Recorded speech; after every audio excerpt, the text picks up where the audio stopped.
On behalf of USAA CEO Wayne Peacock and our 35,000 USAA employees, we are honored to serve as a presenting sponsor of the 2020 Project Quest Award ceremony. Thank you, David, and the entire Project Quest team for all that you do to fulfill your mission to strengthen our economy by preparing individuals for in-demand, high-wage careers. We're grateful to support you. USA's mission and purpose is to facilitate the financial security of the military community and their families. Supporting Project Quest is one way we do this. In the past 3 years, USAA has invested in Quest's work with underserved women and military veterans because it's a nationally proven model, transforming people's lives and enabling economic mobility. This year, with the impacts of COVID-19, Project Quest is playing an even more vital role in workforce recovery. USAA is standing with them on a responsive and comprehensive plan to move our community forward. Additionally, the issue of racial inequality has pierced the consciousness of our nation. USAA recently launched a multi-year $50 million commitment to positively address the employment, educational, and economic disparities that exist within communities of color and low-income military communities. Project Quest is an important part of this commitment by helping advance Black and Hispanic individuals interested in STEM careers. Thank you, Project Quest, for positively impacting so many lives. And lastly, congratulations to the Project Quest Signature Award recipients. Your dedication to this community is inspirational. United States Public Service Lieutenant Steve Trevino, FNPC, Advanced Practice Provider, recipient of the Distinguished Questor. Mark Elliott, President of Economic Mobility, recipient of the Impact Award. District 5 Councilwoman Shirley Gonzalez, recipient of the Cornerstone Award.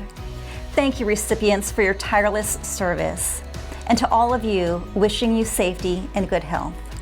Enjoy the program.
Esteemed guests, community partners, and friends, welcome to the Project Quest 2020 Annual Award Ceremony, as we highlight our commitment to strengthen San Antonio's economy and transform lives by building a diverse workforce for in-demand careers. Today, we recognize the contributions of stellar San Antonians for their work and commitment to the betterment of our city, with a presentation of the Project Quest Awards. And now, a River City welcome for RMC from KENS 5 Eyewitness News, Emmy Award-winning meteorologist, Mr. Bill Taylor. Thank you for that kind welcome. You know what? I can almost hear the applause over cyberspace, the World Wide Web. In fact, it sounds like a standing ovation to me. Or maybe that's a thunderstorm. You know what? Either way, I now welcome you to the Project Quest Awards, the virtual tour. We're so used to meeting in person at a lovely location, sharing a scrumptious lunch. But during these, shall we say, difficult times, here we are. But we're still celebrating, we're still commemorating, as we have in the past and will continue to do in the future. It is one of San Antonio's top community workforce organizations, Project Quest. We've all heard that our wonderful postal workers believe in these words: neither snow nor rain nor heat nor gloom of night stays these couriers from the swift completion of their appointed rounds. Well, I really think that could easily be applied to me and Project Quest. Neither rain, nor heat, nor quarantine, nor face mask will keep Bill Taylor from hosting the Project Quest Awards. This is my 6th year. 6th year as your MC. And I have to say, I'm delighted, I'm honored to really share this afternoon with you.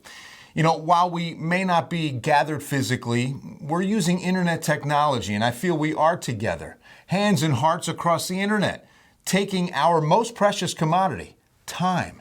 Taking time to now offer our gratitude to those who support, those who encourage, those who advocate for Project Quest. I believe this organization holds the heart of our city. It is at its very core, the talented people who comprise this agency accomplishing their goals, altruistically with the desire to promote prosperity for San Antonio families. I really appreciate all that they do to support and to lift our city's communities, transforming lives by providing in-demand careers. You know, a person with a well-paying job, a profession, a trade, that person becomes stronger. And then they strengthen their family. And then that family truly blossoms and has a positive effect on our city. It is a proven formula. During today's program, we'll hear from President and CEO David Zamiello offering an update on the action items the organization has taken in response to the COVID-19 pandemic. Now, although I expected them to be ready for anything, I'm really pleased to learn that this group of folks definitely had a plan. We're also going to present the 2020 Project Quest Awards to 3 extraordinary people who've proven what author Paulo Coelho has written: when we strive to become better than we are, everything around us becomes better too. I'm really looking forward to have you all meet our outstanding honorees. If you've been in any Zoom meetings recently that have gone south, you know that every event requires more than 2 people coming together, requires leadership. It requires planning, scheduling, and a lot of Zoom calls. So we're so grateful to the event honorary chairperson, our Bexar County Commissioner Precinct 4, Tommy Calvert. Our sincere gratitude to the event planning committee, including luncheon chair Catherine Underwood, our committee member Chris Kaiswetter, Carolyn King, Steve Mendoza, Maria Tijerina. I applaud all your efforts. Thank you so much. Thank you, thank you, thank you. And now I have the honor to introduce to you the man who I admire and I respect. He's been with Project Quest now for more than 3 years, ensuring that the organization's capacity grows to meet the demands of today's circumstances. You know what separates David from others? He possesses a deep understanding and knowledge of the inner workings of an organization. He develops the people on his team. He builds external relationships to advance the mission. Most importantly, David truly has a compassionate heart for the people that Quest serves. Welcome now to present the State of the Organization remarks, Project Quest President and CEO, David Zamiello.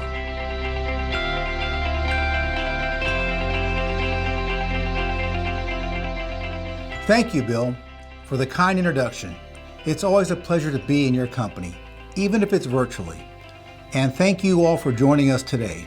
Spending time together during this current new normal is comforting, knowing that friends, family, and faith are a welcome balm for our hearts and minds. At our annual events these past few years, we've shared an afternoon luncheon while offering hugs and handshakes with our Questers, partners, honorees, and friends. There's no 2 ways about it. Times have certainly changed, but what I've noticed, and I'm sure you have too, is that despite the uncertainty brought on by COVID-19 pandemic, we have witnessed and even experienced true acts of kindness and courage by our fellow San Antonians.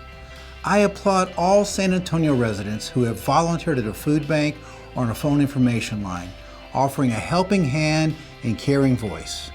We salute our valiant and courageous healthcare workers who risk their own lives to keep us healthy.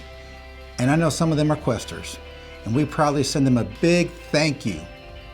I also applaud our city's leadership who bravely confronted head-on the insecurity the pandemic has created, moving forward with ingenuity and perseverance.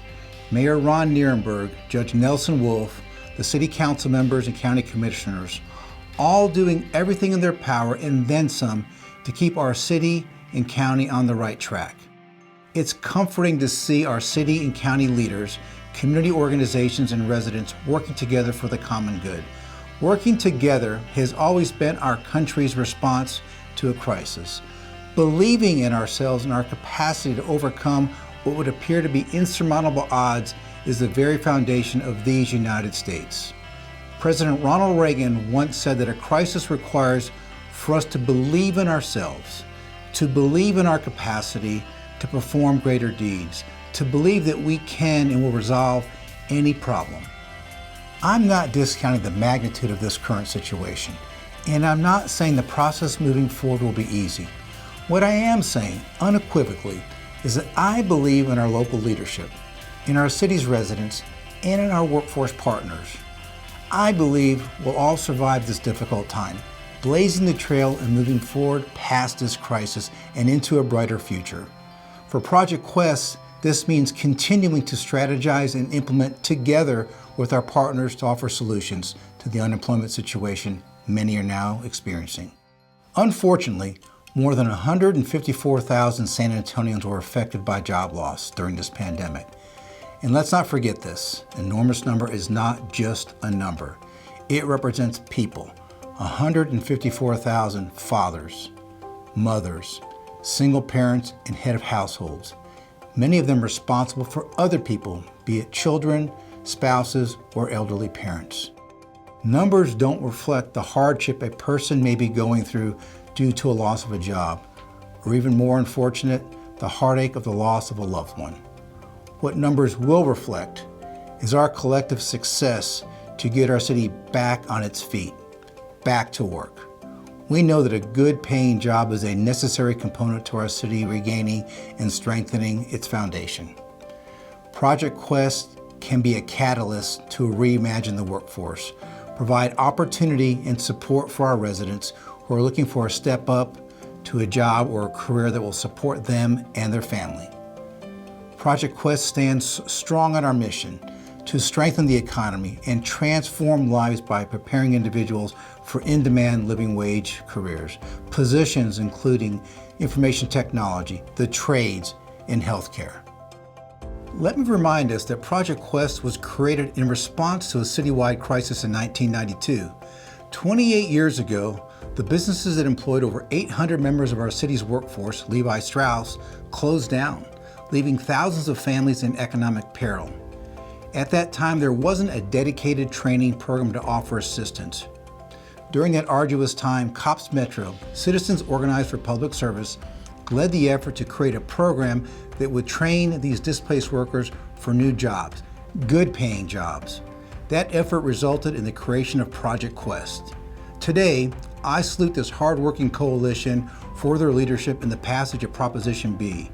It was COPS Metro that championed the idea to secure long-term, dedicated funding for workforce development and then supported it through the recent vote. We certainly appreciate the COPS Metro's decades-long leadership in support of the key issues of equality, equity, and opportunity. After all, Project Quest was founded on the premise of equal access to employment resources and educational opportunities. That's social justice at its core. It's a sad fact that the pandemic has uncovered this glaring issue of social injustice, lack of economic mobility, and generational poverty experienced by many in our city. I see this as a mandate for Project Quest in every workforce organization in the city, a mandate to change this negative paradigm. The time is now for all of us to embrace and support Ready to Work SA that will begin to transform our community. Let's aim high. Let's aim for social justice and economic opportunity, living wage employment, and generational prosperity for every San Antonio family. Let's use this moment in time to begin the journey to reimagine the future workforce, knowing that these actions will have had a positive and lasting effect on our city. While none of us could see what 2020 would bring, with the Ides of March quickly approaching, we saw the unemployment numbers going up and the food lines getting longer. We knew the moment was quickly approaching when we would have to step onto the stage and needed to be ready. Earlier in the year, the staff and our board of directors established a business continuation plan that enhanced how we would transition to a completely virtual operation. We're grateful to have a highly engaged and professional, hardworking board that helped guide and direct us to that goal. In doing so, in being able to pivot quickly, Project Quest never stopped programming.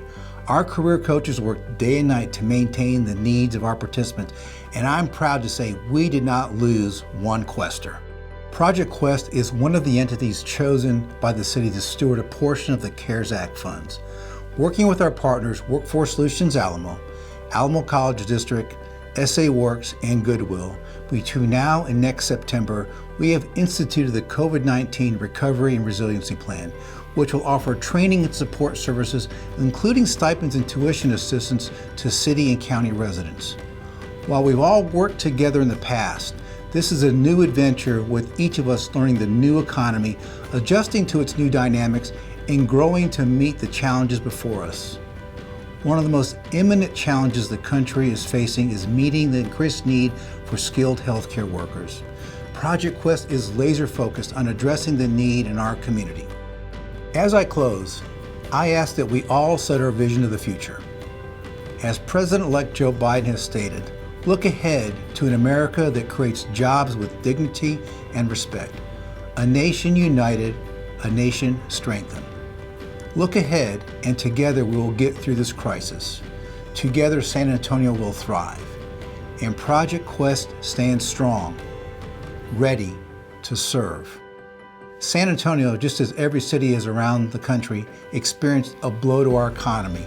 But I want you all to know that nationally, folks are looking at what we're doing as a city, a county, and as a community, and they're impressed.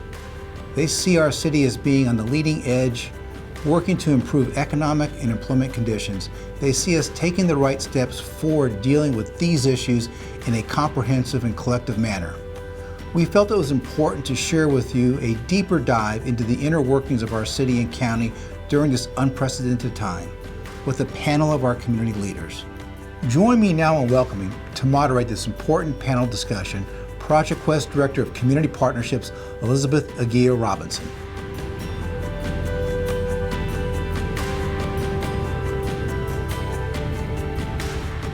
Thank you, David, for the warm welcome. I have with me a distinguished panel today, and I'd like to welcome them. Mayor Ron Nirenberg, welcome. Commissioner Tommy Calvert, welcome. And District 4 Councilwoman Adriana Rocha Garcia, welcome to the panel. I want to get started by just sharing with you that this year's theme, the reimagining the future of workforce development, it was something actually we were already considering prior to the pandemic. And so it's interesting how fitting it is given the situation this year with a lot of folks experiencing hardship in the city and the county.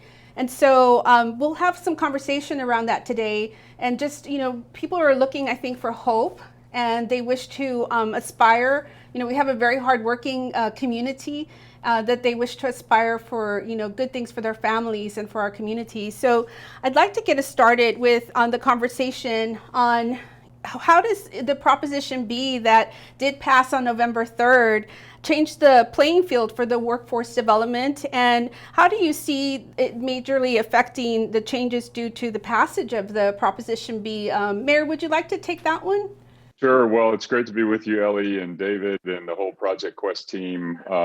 For a better part of 3 decades, this community has been aided by the work of Project Quest, and it has rightfully become a national model for a smallish group of people in a city of almost 2 million people.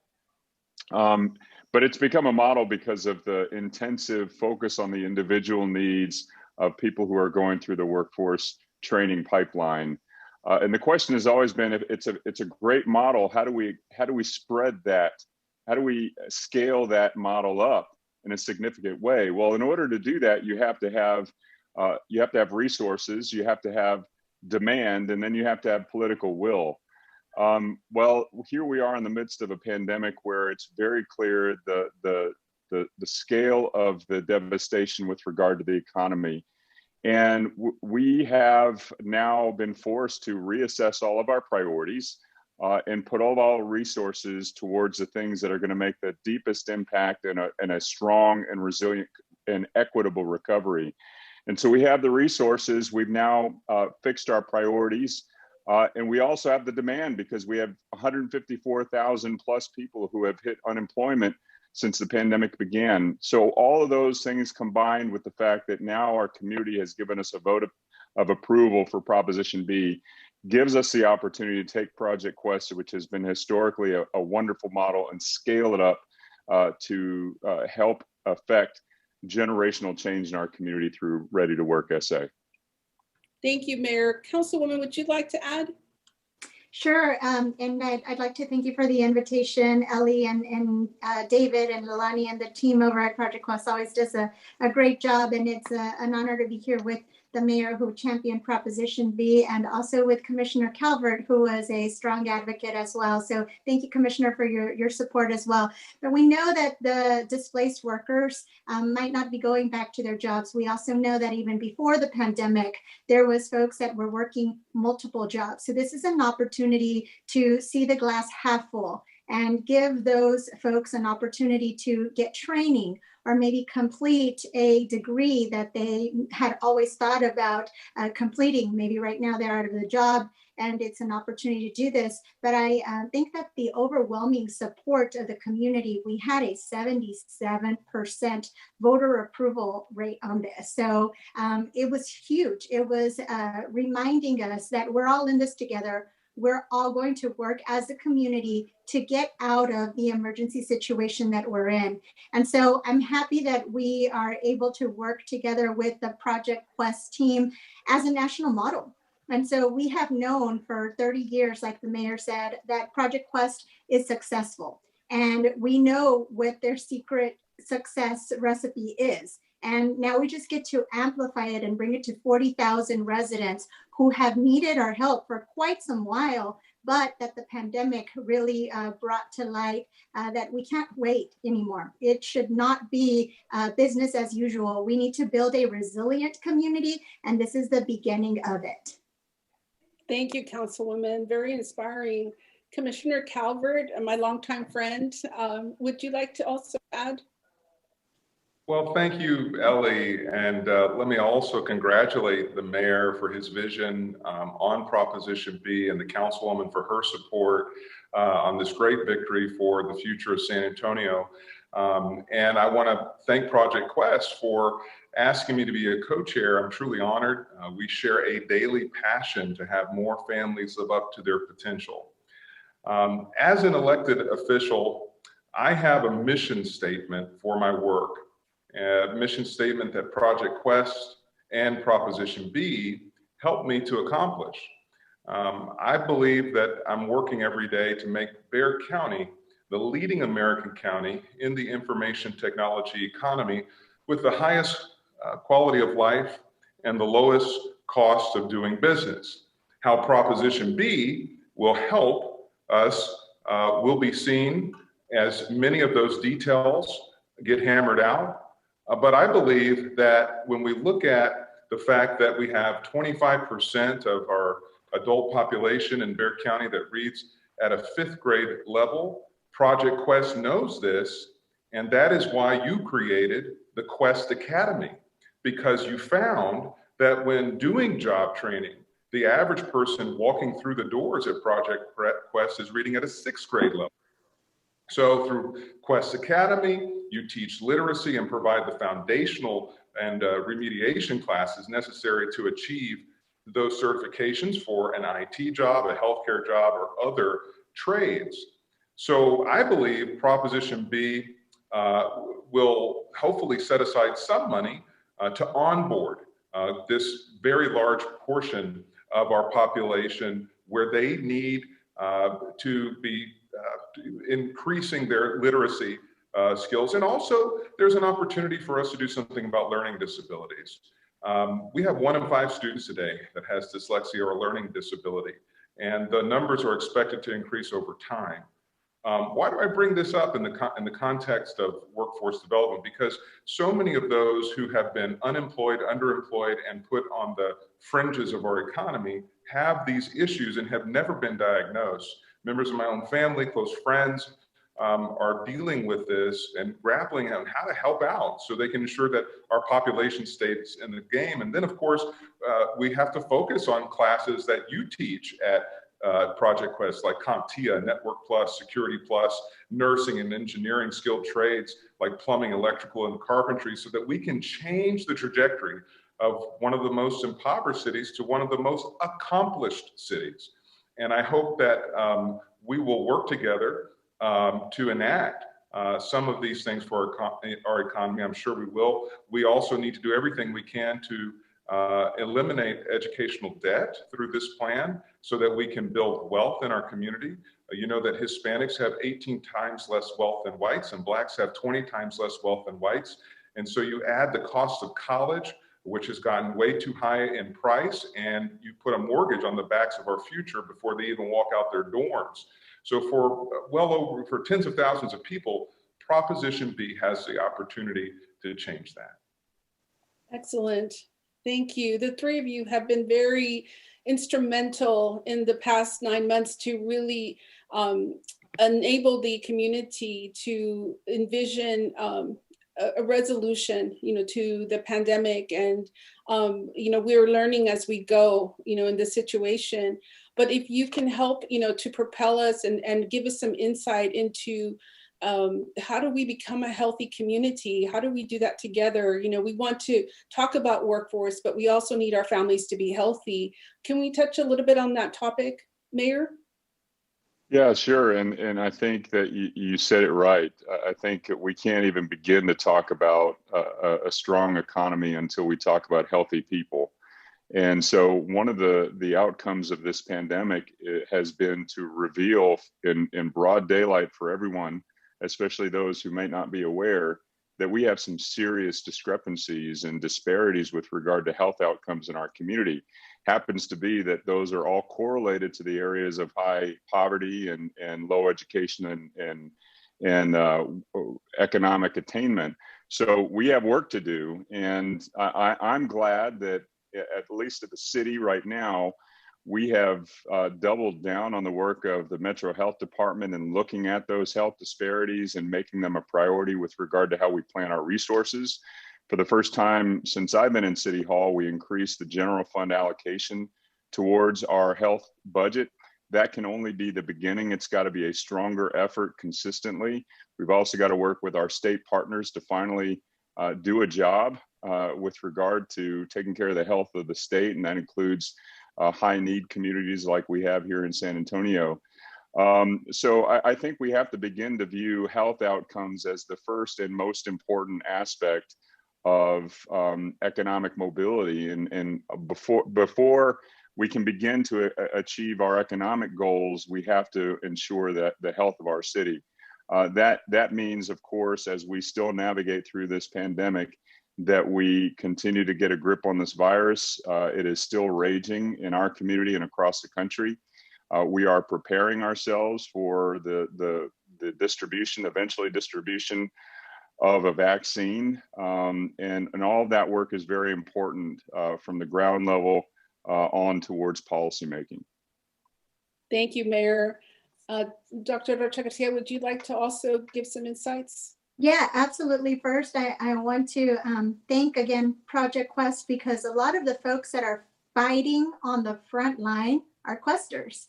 And so we know that they're employed by our hospital systems, and we know that they're doing the good work, and we know that they're people who have been through some hard economic times themselves. They have struggled to put healthy foods on their table. And so they now, through the training that they received through Project Quest, were able to help break the cycle of generational poverty for their families. And so I don't think that we can talk about healthcare without realizing that it's connected directly to the job that you are in. And so I had an opportunity to be on a panel where Dr. Fauci reminded us that there's a direct correlation not only between the educational attainment, but also the job you have and the access to healthy food and, of course, healthcare.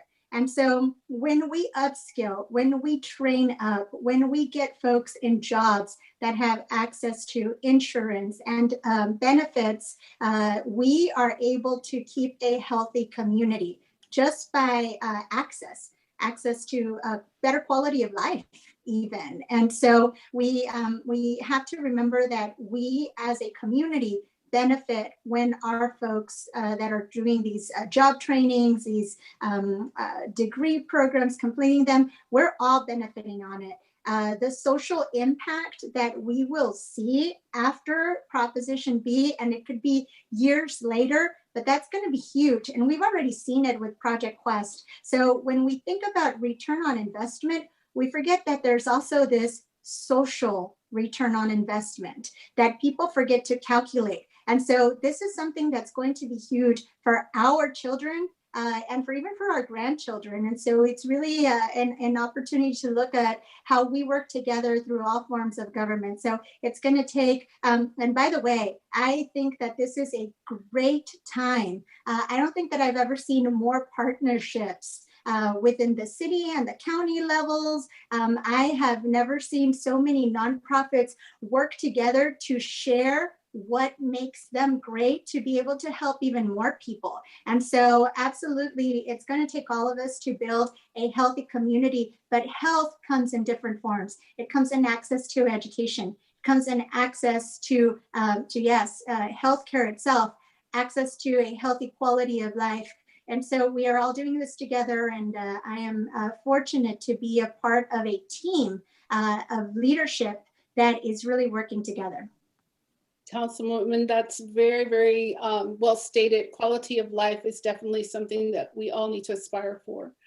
Commissioner Calvert, I know that you've handled the emergency management from the county. You've been very instrumental with your background, also having done that in the past through your career.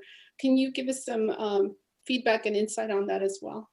Well, I love what Dr. Rocha Garcia just said in connecting poverty and healthcare outcomes. One of the other things that a better job can do is home ownership. In fact, at the National Association of Counties, we had a conference with United Healthcare, the second largest insurance company, and Milwaukee County, where they were proving that United Healthcare, this private insurer, actually paid for a stipend in order for the county to have staff, find housing for folks, as well as to pay for the housing, because they found that every dollar they invested in housing was a dollar reduced in both primary care and mental health care.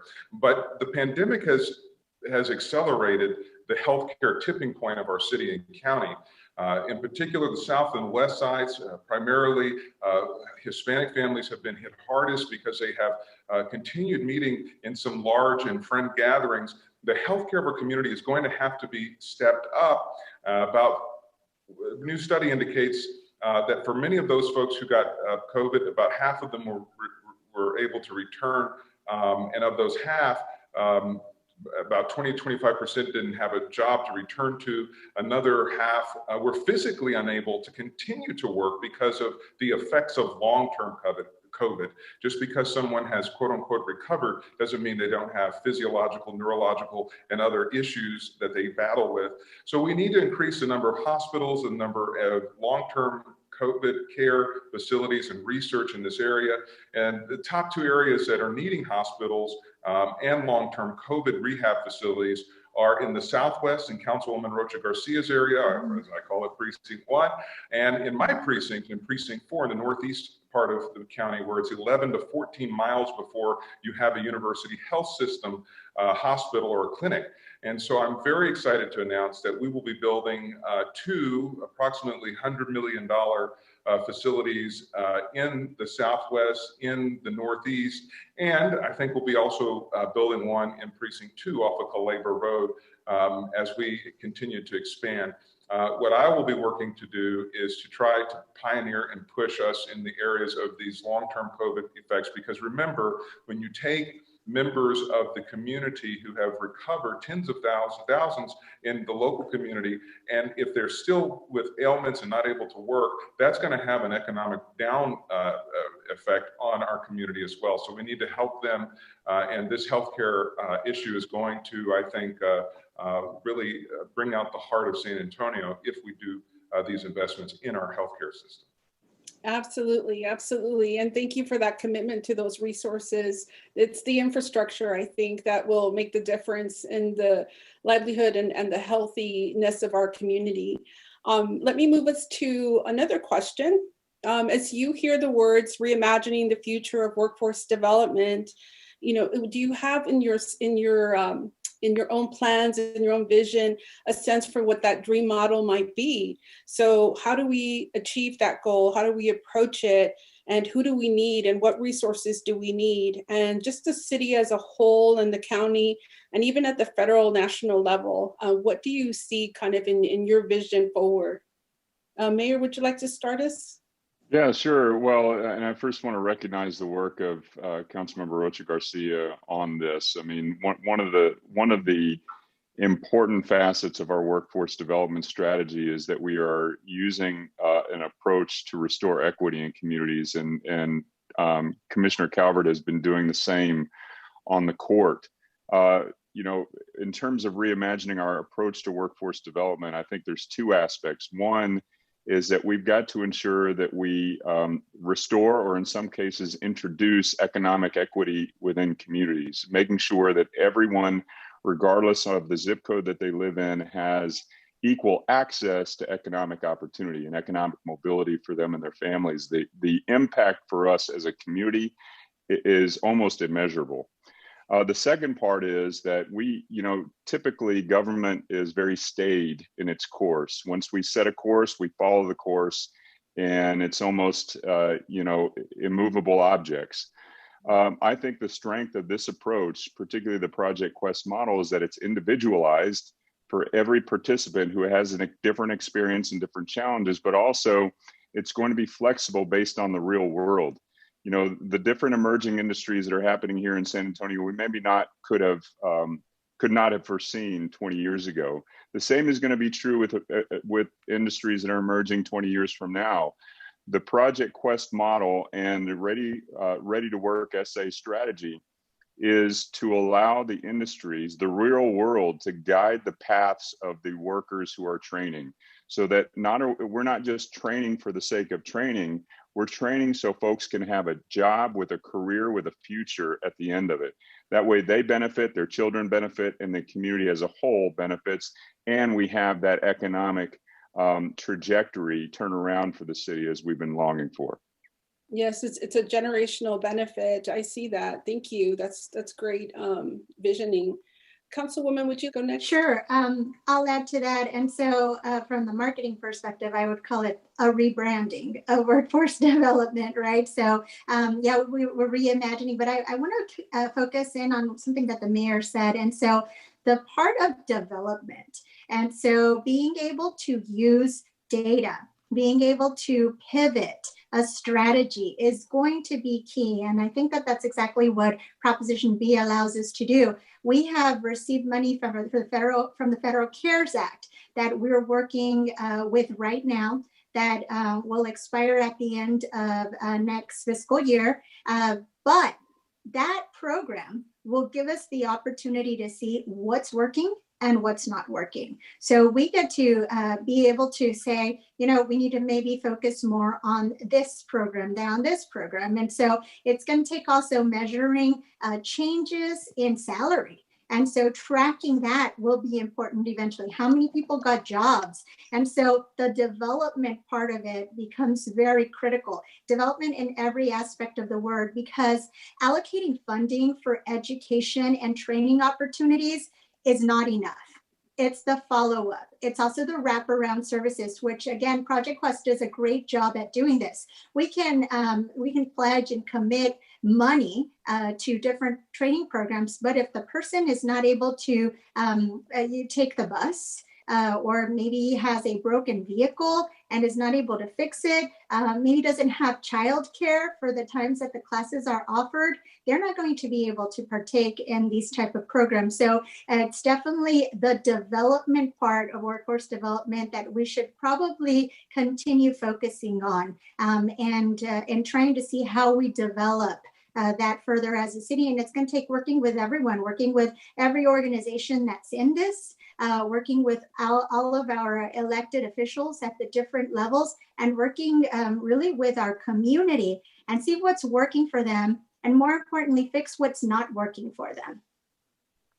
Thank you, Councilwoman. I think you said it very well. I mean, people come with their own stories, their own lives. These are real life individuals who are living and trying to make a living, and to provide for their families. And I think, the way you're saying it and describing it is exactly what we try to aspire to do at Project Quest. And we try to help them to remove whatever barriers and obstacles that are in their way so that they can achieve their dreams. Commissioner Calvert, would you like to also add to the conversation about maybe a dream model or reimagining, re-envisioning?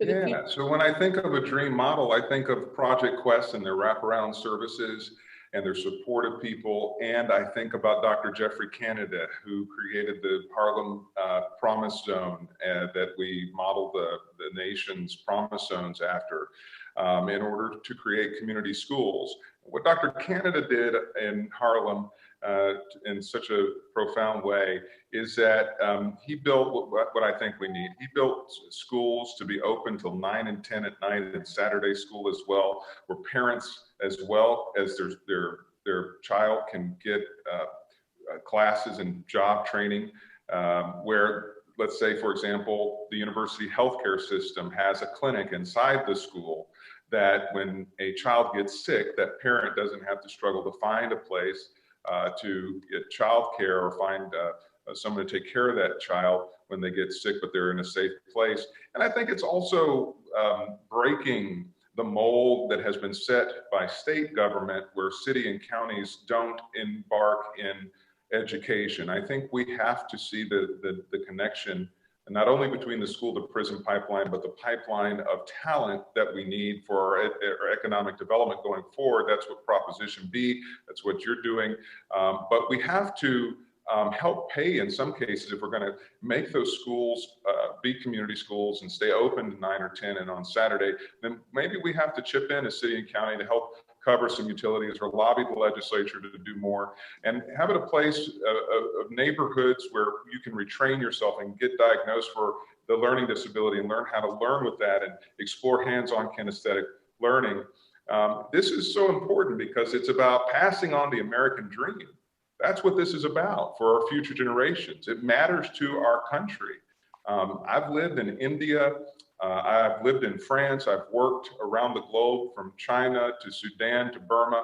There are nations that are hungry in the third world, hungry to be superpowers, hungry to be in the first world, hungry to take advantage of education. Sometimes we get a little complacent in the United States, and we got to keep America competitive because those hungry children are getting educated and they'll be eating our lunch economically in the big picture if we don't stay on top of it. So in order for America to keep economically strong, it's important because it means we're globally stronger in trade, in our military might, and stronger in promoting our values of freedom, justice, and democracy, and the rule of law. And so all of this helps us in the tensions that we see in America, where sometimes Latinos were scapegoated because people have economic anxiety about whether their job will be there, when it's truly technology that's outsourcing many jobs and eliminating many jobs.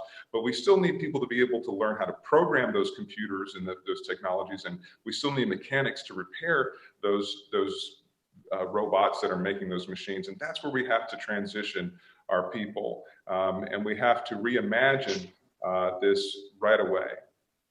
You're so right. This is about the American dream. It can be sometimes used, as a cliche, but in this instance, in the context, it is definitely about the American dream that we're all trying to keep alive. Thank you for those words. In your opinion, how will we measure success as a community moving forward? what are some of those milestones that you envision us achieving as a community? And, what would you, contribute, from your lens, from your office?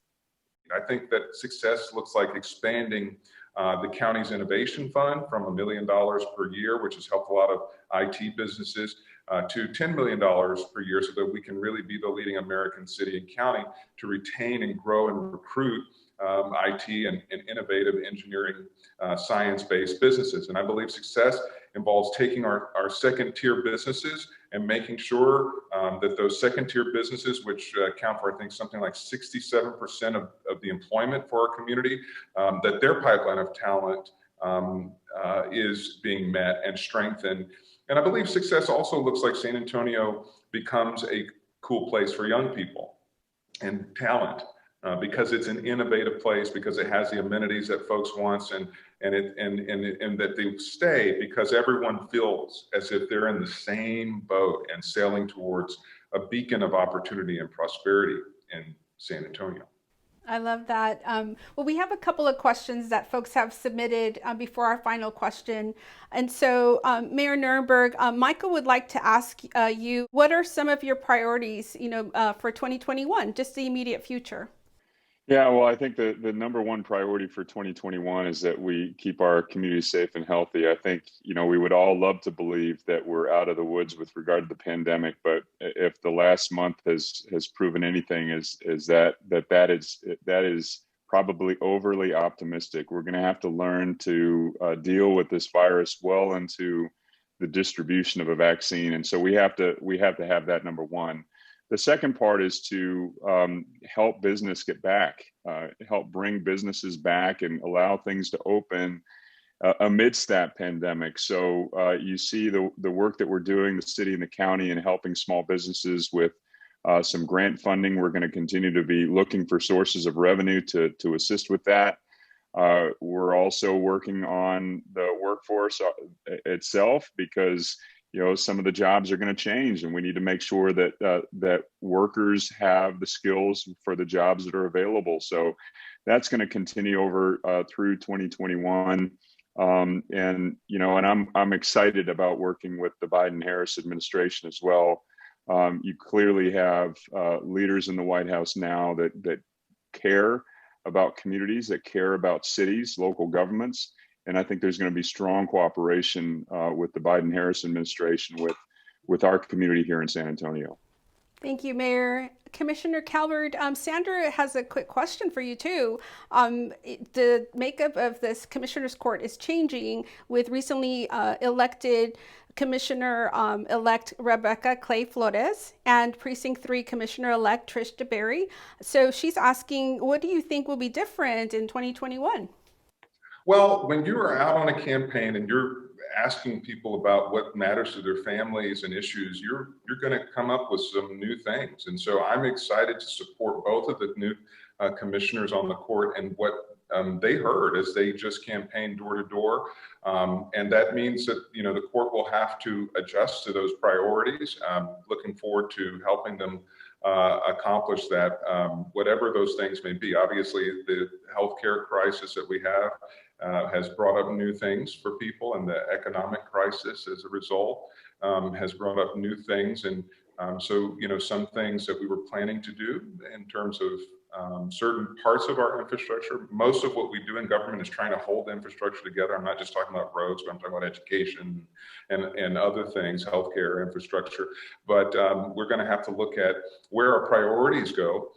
So it's an exciting time. It's, we have the benefit of having these new commissioners with new ideas coming to us, and we look forward to supporting them. That's how my court supported me when I was a new kid, turning everything upside down, and still do from time to time. Excellent. Thank you. Councilwoman Maria is asking, with regard to District 4, you've seen some of the highest cases for COVID, and she would like to know, what is your plan moving forward to help the neighborhoods and the businesses? Sure. Thank you for that question, Maria. I appreciate it. And we are working together with a group of people who daily do this work. And so going door to door, giving some information. We know that there's this thing called the digital divide that's very present in District 4. So we have a great social media team that puts together messaging. However, the folks in District 4 might not have access to this type of messaging. So literally putting together COVID care packages, delivering them to the doors of folks who need it. I'm also working together with Metro Health Department right now.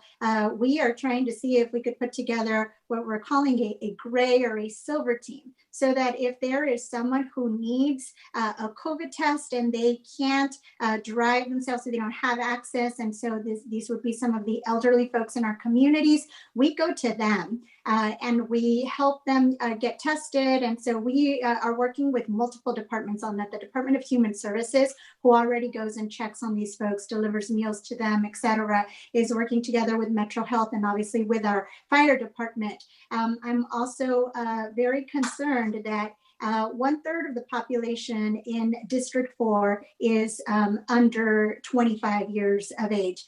We have to make sure that we continue supporting them in their efforts in learning. And so what we also know about District 4 and some of our surrounding districts is that a lot of grandparents are raising their grandchildren. And so you have the fact that some of the grandparents might not be so tech savvy, and that they might not have access to internet, that they might not have the ability to call someone and ask around. So that's going to be something that's very critical as well, to continue working with our Office of Innovation, with our school districts. Beyond that, we have to continue working on capturing the message to an audience that has a cultural perspective, like the commissioner mentioned earlier, about family gatherings and how it's important to gather with families. However, right now is not the time. So continued messaging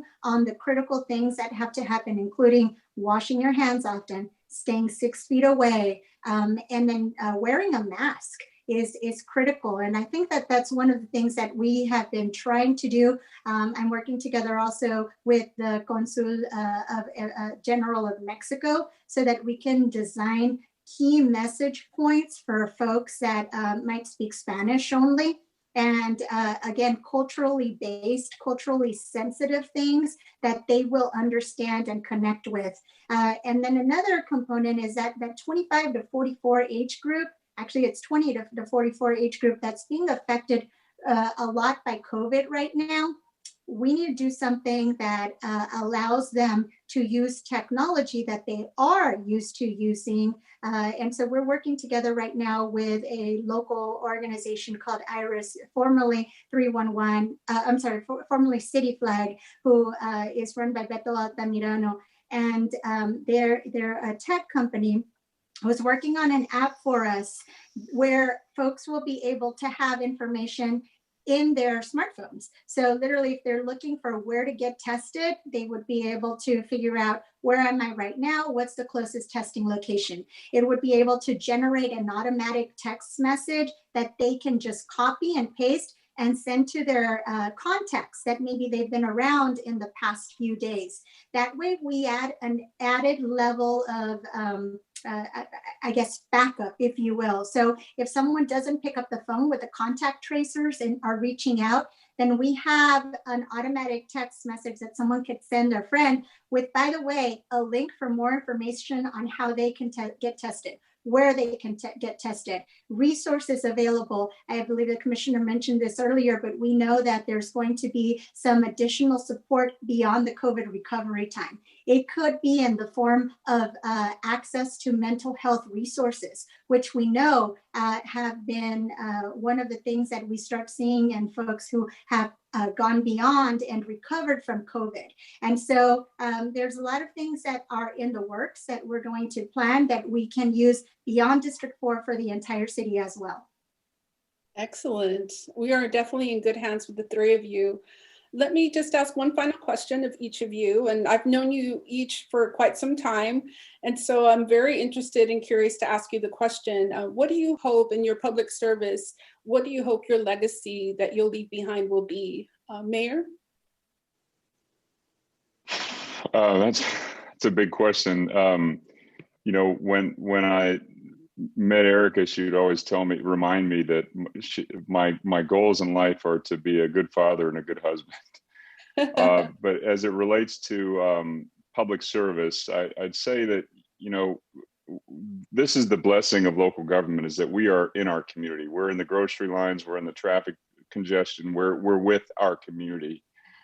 So I hope, number one, I'm a good neighbor. I hope I'm a collaborative colleague, but as mayor, the work that we are doing is transformative. It is to leave this community, the city, a better place for the generations to come. So, in that sense that, looking back on my tenure, I hope that people will say that as mayor, I helped bend the arc towards equity, towards justice, and that we left this community a stronger, more resilient place, that regardless of who you are, you can achieve your dreams.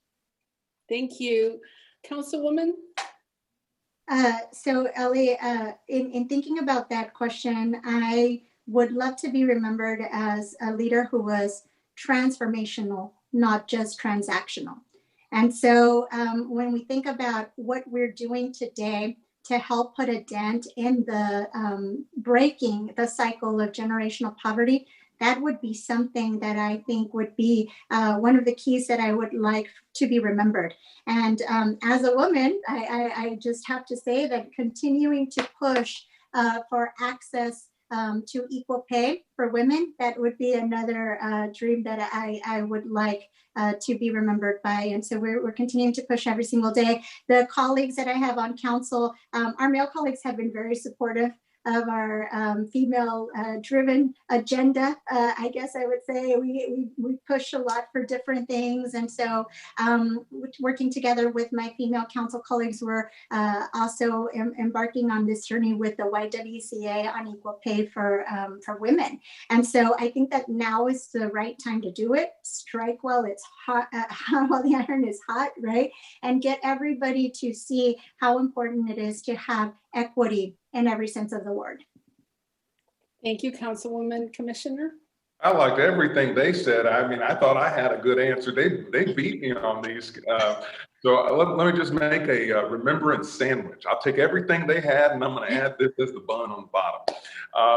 I hope that I'm remembered as a problem solver, that's as someone who was fair, who didn't care what party you came from, but just wanted to help you. And I hope people remember I had a servant's heart, and that I understood who my boss was and who I worked for, and never forgot where I came from. And that certainly part of my contribution would be protecting people from the pandemic, that I prepared people for challenges that lay ahead, thought very much 50, 100 years down the road, push bureaucrats to see the truth sometimes when they didn't want to move, and lifted people, whether it was lifting their faith in that government will actually do something, or whether it was lifting them from poverty to prosperity. The one thing I think I hear in common with the three of you is that you have value-centered leadership. So thank you for the contributions that you're making, and especially for your friendship and loyalty to Project Quest. For anyone who wishes to learn more about how to be part of our program and how to receive some of our support services, please visit Project Quest at questsa.org. And you can also call 210-630-4690. Thank you.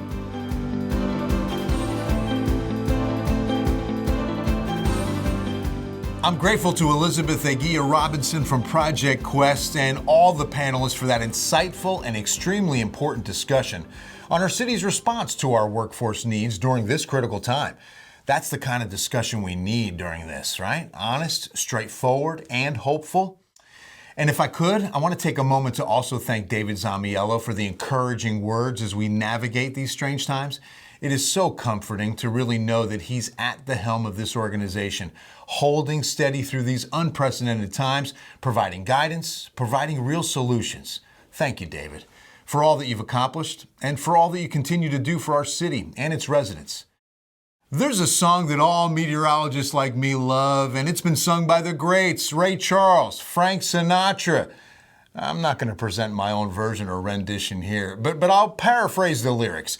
I'm going to love Project Quest like everybody loves Project Quest. Come rain or come shine. You know, you've heard what the incredible group of people are accomplishing here. Changing lives. One job, one profession, one trade at a time. I invite you to join me in supporting this vital and tremendous organization that is essential to our city's well-being and to every San Antonian who's looking for a viable pathway to a prosperous and happy life. Be a part of Project Quest with your tax-deductible contribution today. It's so easy to contribute. Just go online to www.questsa.org/invest to make a contribution. Now, we're grateful for any amount, but you know, $10,000 is a nice round number. I mean, that's just nice, right? But you know what? Even a minimum donation of $25 and you can be like me and wear this commemorative Project Quest medal for all to see that you are in the know and you're supporting the work of an outstanding group of folks, Project Quest. Again, that website, www.questsa.org/invest, and I sincerely thank you. And now to continue our program, let us commence with the Project Quest 2020 Annual Awards Ceremony. Our first presentation is the Distinguished Questor Award. This honor is bestowed upon a Project Quest graduate who exemplifies how the program is designed to work. The Distinguished Questor Award honors an alumnus who has not only completed the program and found success in their career, but who also continues to pay it forward with the greater community. Today, we honor Distinguished Questor Stephen Chavez Trevino, a family nurse practitioner who has reached the level of advanced practice provider. He also serves as a lieutenant in the U.S. Public Health Service, one of our nation's uniformed services.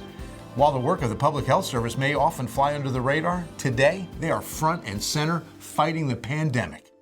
Lieutenant Trevino came to Project Quest 14 years ago with a determination to better his life. Now, he came from a family that understands the importance of service, hard work, education, but they didn't have the means to send him to college. Even before he sought out Project Quest, he displayed the ambition that has come to define him. Rather than take the year-long class that most students need to pass the exam, he studied on his own and passed the test to become a pharmacy tech. As a Questor, he enrolled in the nursing program at San Antonio College. In fact, his coach, Leilani Mercado, said he entered already possessing the organization's core values of vision, initiative, and perseverance. She was happy but not surprised to follow Lieutenant Trevino as he advanced in his career after Quest, becoming a public servant working on behalf of the health of all Americans. Let's take a look at more about our honoree.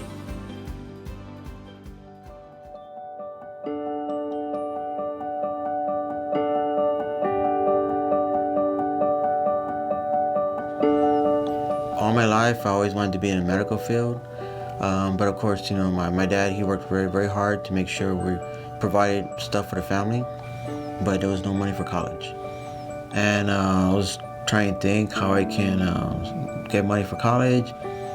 Project Quest, I guess they saw that I had potential. I mean, they interviewed me. They gave me an exam and I passed it. So they said I was material for the nursing program. And when in front of the interview board, I had Leilani Mercado by my side. What I saw in Stephen was a lot of determination to have better opportunities for his family. His wife and children mean the world to him, and that's Stephen from the time that I met him in 2006 to today. I have a son who's 19 years old right now. He's going to college right now, doing pre-nursing. I'm paying for his college. And I wouldn't not even think 20 years ago I would be able to afford paying for somebody's college.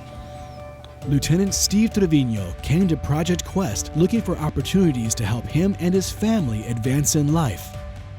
Lieutenant Trevino graduated in 2010 with a 2-year degree in the Registered Nurse RN program.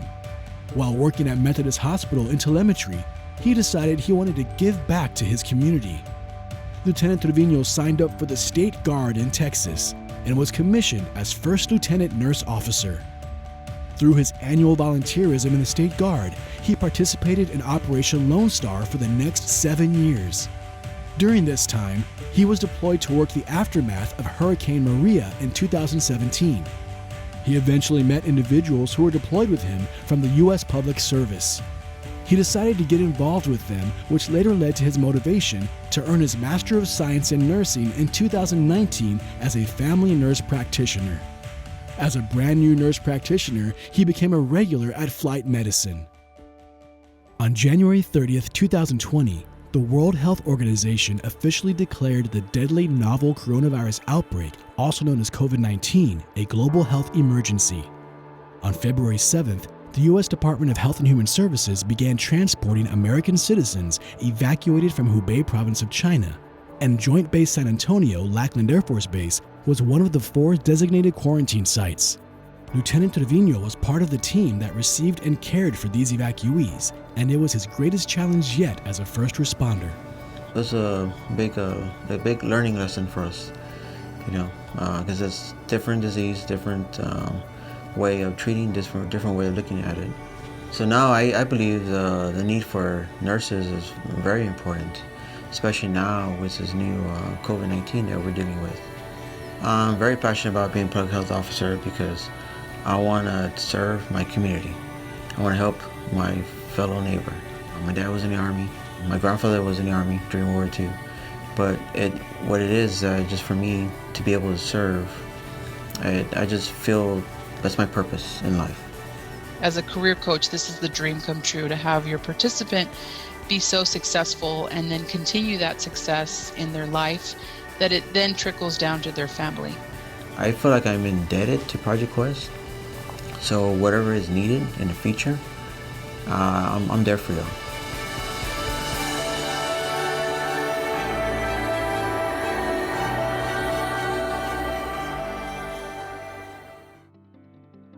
Congratulations, Lieutenant Trevino. All of San Antonio is so proud of you as an excellent example of what each of us is capable of accomplishing and contributing to the betterment of the world. Congratulations.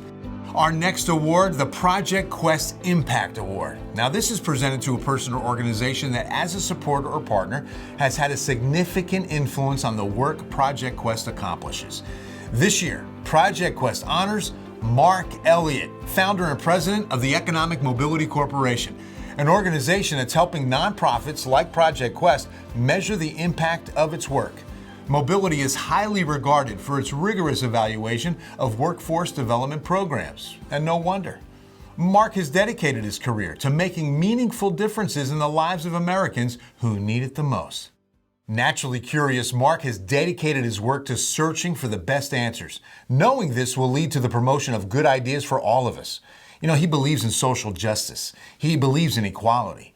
He's business focused and he lasers in on the task at hand, but Mark does it all with heart. And most importantly, he understands what programs such as Project Quest can do for underserved communities. Mark understands success must be measurable. And he's done that for Project Quest in an enduring and invaluable way. In fact, under his direction, Mobility spent 9 years following a sample of Quest graduates. He quantified what supporters have long known. Project Quest has a large positive impact on participants' career advancements and earnings, year after year after year. Mark's study even boosted Project Quest's profile nationwide. It prompted a feature story in the New York Times, celebrating Project Quest as the most successful job program in the country. Mark called the results of that 9-year research project stunning, the largest sustained earnings impacts Mobility has ever seen in a workforce development program. Wow. We agree. That's pretty stunning. And we're so grateful to Mark for connecting with Project Quest, for committing the time, the energy to document the life-changing success we see every day. Let's learn more about this year's Project Quest Impact Award honoree.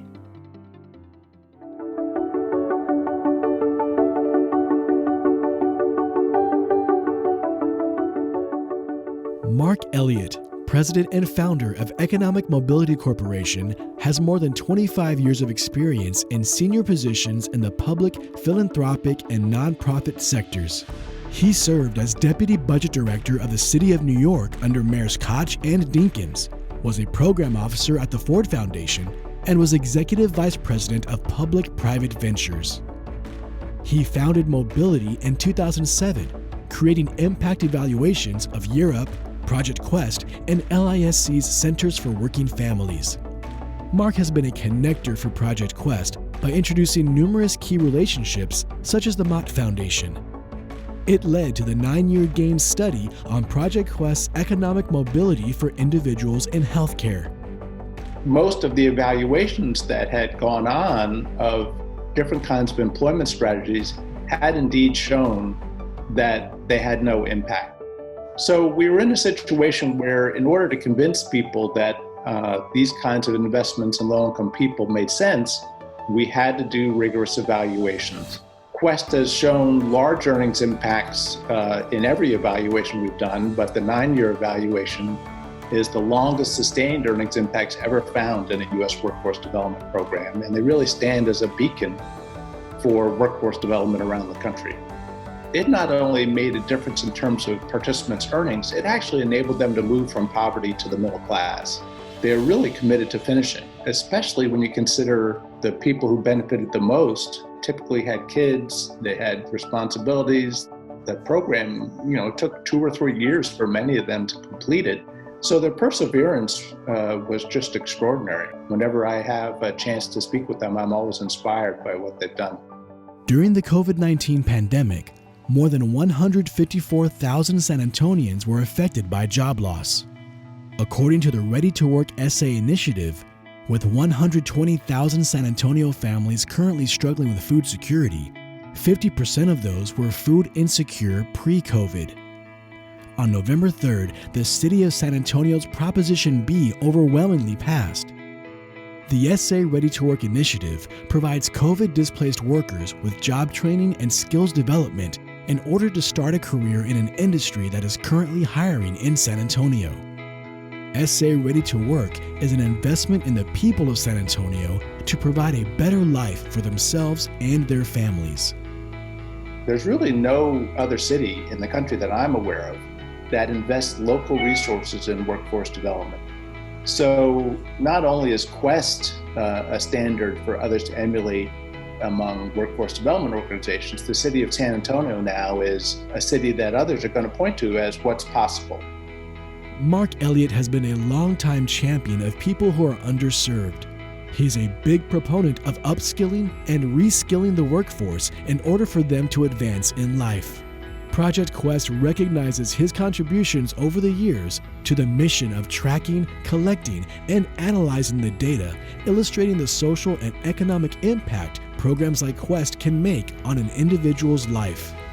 Well, it's a great honor to receive the Impact Award, but I'd really like to dedicate the award to the people who created Quest, the hundreds and hundreds of people who fought for resources to create the organization. They inspire me every day, and I'd like to very much share this honor with them.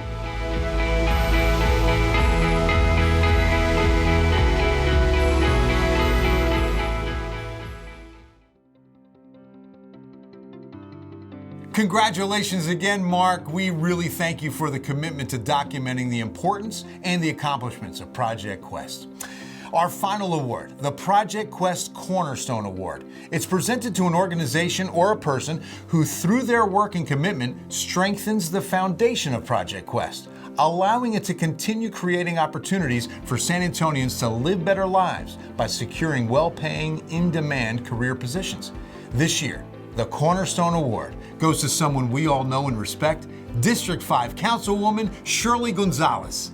This longtime champion for social justice was first elected to the City Council in 2013. The San Antonio native quickly made it clear that she would be a vocal and committed champion for her West Side District constituents and a passionate advocate for equitable allocation of the city's investments, resources, and services to each and every district in San Antonio. The Councilwoman's commitment to the community and her constituents runs deep. She's raising her family in the district. She's a longtime small business owner in the area, and she really wants and gets the best for her community. Councilwoman Gonzalez keeps the needs of her constituents and the district in focus, knowing her work benefits the entire city. This includes rallying her council colleagues to support equitable street maintenance funding, which has resulted in millions of dollars in upgraded streets and sidewalks in part of the city too long neglected.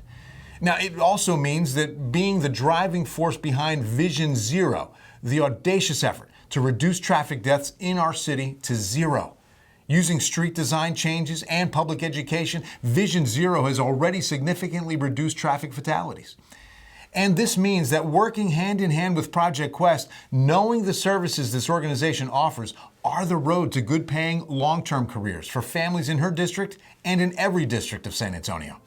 Real people, real lives, being changed for the better by her vision and actions. For this, we honor Councilwoman Shirley Gonzalez. Let's now take a look at more about our Project Quest Cornerstone Award honoree.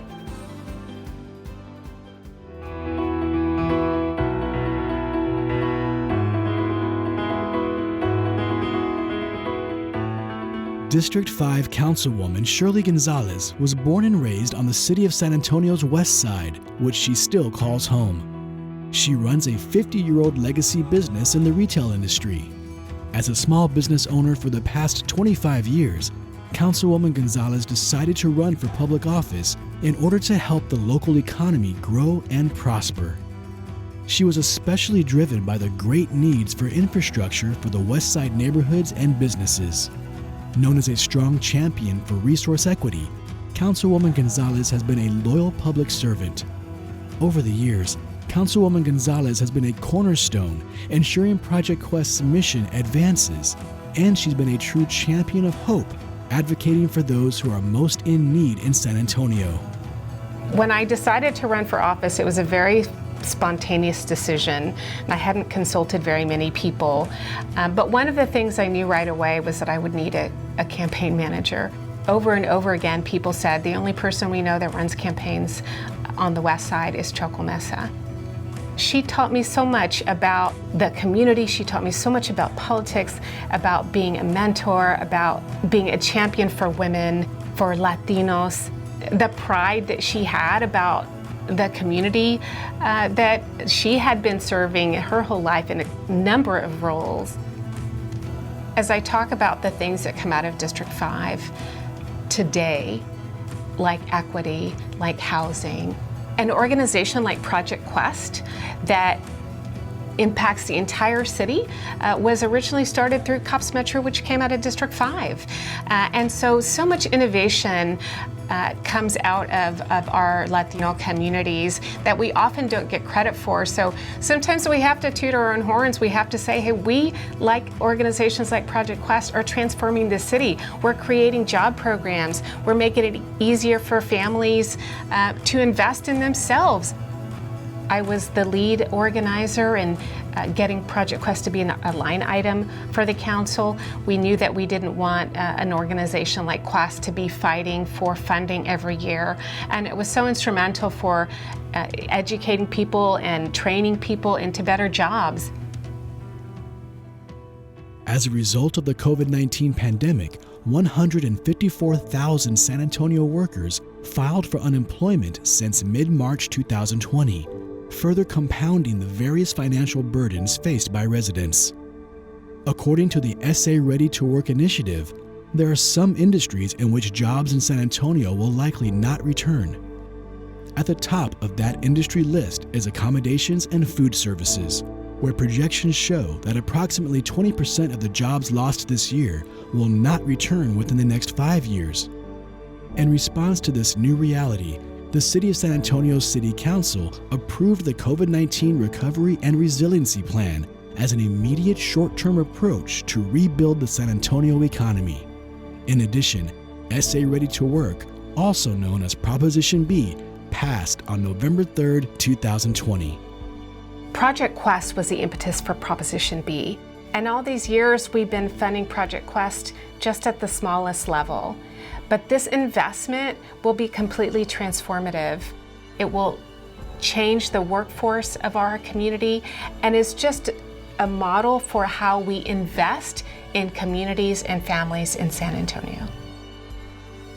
Receiving this award is so meaningful because it's a recognition of my life's work here as a representative on the City Council. And so being able to have a small part in that, in the transformation of people in respect and dignity for work, all the core missions that I believe are what this award acknowledges. And I'm really so very proud to be receiving this award today.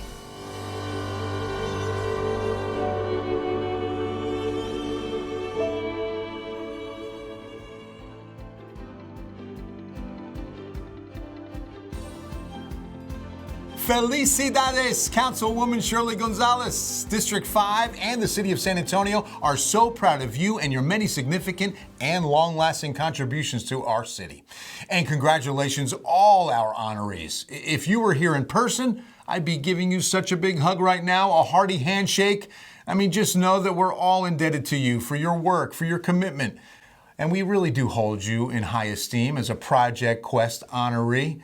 And I do too. I'm just so grateful to be a part of this greatness. The wisest person ever, Solomon, wrote it this way: iron sharpens iron. Just as one person makes another person better, you make me better. So thank you for the privilege of emceeing the awards today. You know, we heard about so many great deeds, people helping each other to be healthy, to reach out for their American dream, to have a living wage job, to believe in the future. I mean, I really feel that every good deed is a candle in the dark. And with enough candles lit, we can bring a whole lot of light into a world that surely needs it right now. It does the soul good to know there are people in our city who are lighting candles of hope every single day. People who truly care about those in need and who are willing to work for the betterment of our city. I mean, for us today, that's each one of our honorees. For us today, that's David Zamiello and his staff, the counselors, the career coaches of Project Quest. I mean, for us, it's you as a supporter of this great organization. So thank you for joining us. But before we conclude today's program, I'm going to love Project Quest like everybody loves Project Quest. Come rain or come shine. That's right. That felt it, right? Hey, caught me. All right. Hey, changing lives. One job, one profession, one trade at a time. Be a part of Project Quest with your tax-deductible contribution today. It's so easy to contribute. You just go to www.questsa.org/invest, and you make a contribution right there. Every dollar you contribute supports Project Quest's efforts. But also know that with a minimum donation of $25, you get to wear this, the commemorative Project Quest medal. It lets the world know that you're supporting the work of an outstanding group of folks, Project Quest. Again, the website, www.questsa.org/invest. And thank you. I hope you enjoyed today as much as I have. I mean, being here lifted my spirit. It gives me hope for our days ahead and for us, our city, our country, and the world. I really encourage you to, during this time, that you stay connected with family, stay connected with friends, stay safe, stay healthy, be blessed. Until next year, I'm Bill Taylor.